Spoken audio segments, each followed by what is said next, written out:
Sorry, I forgot to record it. I'm talking to myself. Okay. Means when I have a nervous anxiety, my chest will be breaking out. It means I knew my anxiety will kick it in because I do not like being around crowded people. Yeah. Hopefully, if I go to the doctors, I'm gonna have to put on something for it. One, you turn down things you actually want to go to. You eagerly await events and get-togethers with friends. But when the day finally comes, you often decide not to go at the very last minute. Sound familiar? Even though you were looking forward to it for so long, you've talked yourself out of attending because the thought of going out leaves you racked with worry and dread. Two, you dislike having to meet new people. When someone says to you, there'll be so many new people you can network with, how do you really feel? Mingling at social functions just isn't your thing. Not due to shyness or introversion, you just don't want to meet new people. Sticking to your close-knit group of friends is comfortable and happy for you. Introducing yourself or being introduced to someone else makes you feel self-conscious and worried about making I don't mind this worry is so meeting new people any enjoyment or intrigue out of meeting because I do need to meet new people. Seriously. The moment you send someone a text or leave them a voice message, you start counting the seconds waiting for a response, and the longer you wait, the more you feel anxious. You overthink about why they haven't replied yet, and somehow take it to mean that you did something wrong. Take a breath. They probably like you just fine, and their phone might be on mute. 4. You get very little sleep.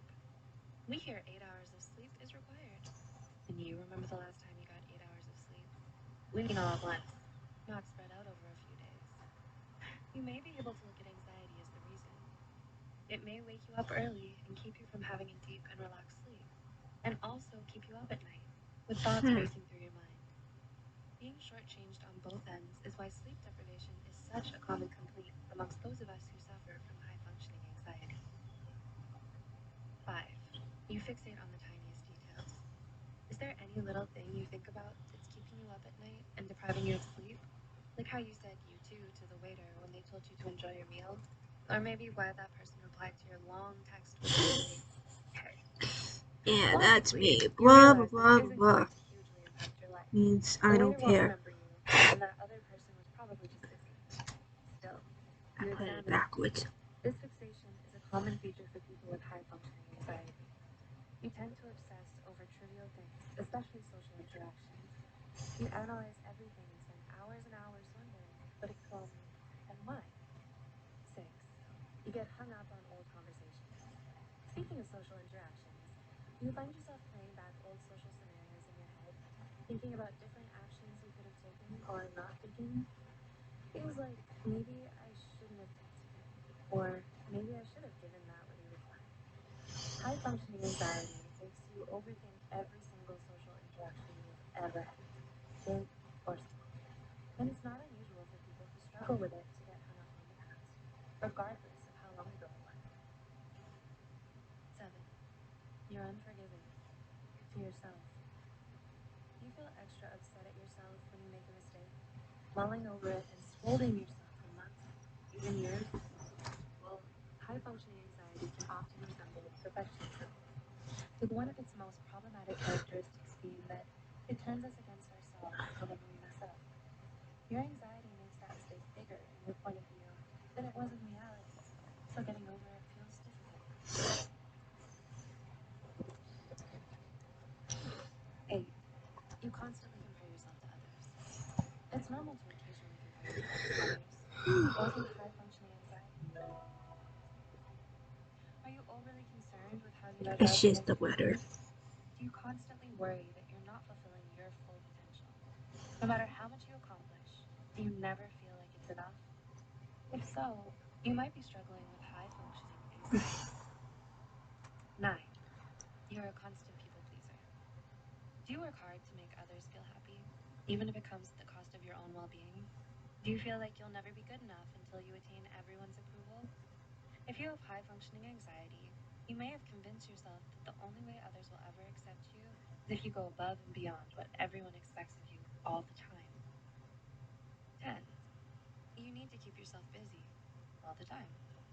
No, we're not talking about creating great Renaissance artworks or intricate business plans.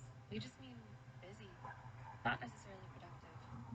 If you're not busy, you feel restless and tense, so you try to occupy yourself with just about anything. Doing your nails? Yes. Alphabetizing your games? Okay. Cleaning your perfectly working computer fan with a toothbrush? Sure. The truth is, you don't mind doing anything as long as it helps distract yourself from your thoughts and worries. 11. You get very anxious whenever you think about the future. What does the future mean to you? For many, the future is the light of possibility, something to eagerly look forward to. And for some, it can feel like Scrooge in that last spirit of Christmas who looked like the Grim Reaper. If you're not feeling hope, but terror and dread for what's to come, this could be a sign of high-functioning anxiety. Anxiety can paralyze you with fear about the unknown and what's not in your control. It can keep you from truly living your life to the fullest because you always expect the worst to happen. And 12. You always focus on the worst-case scenario. Do you like to prep? By prep, we mean, do you say to yourself, okay, so this is the worst possible outcome. I'll be ready for it. If I'm ready for it, I can handle anything else. Do you then continue to expect the worst-case scenario? Might be high-functioning anxiety laying the plans. This might lead people to misjudge you as a pessimist, because ultimately, you may try to share with them your preparations, where you see anticipating you being proactive, they see a downer. Unfortunately, being so prepared often doesn't allow you to just enjoy the moment. Do you relate to any of the things listed here? Living with high-functioning anxiety is not easy, but most people may not see the emotional toll it can have on others.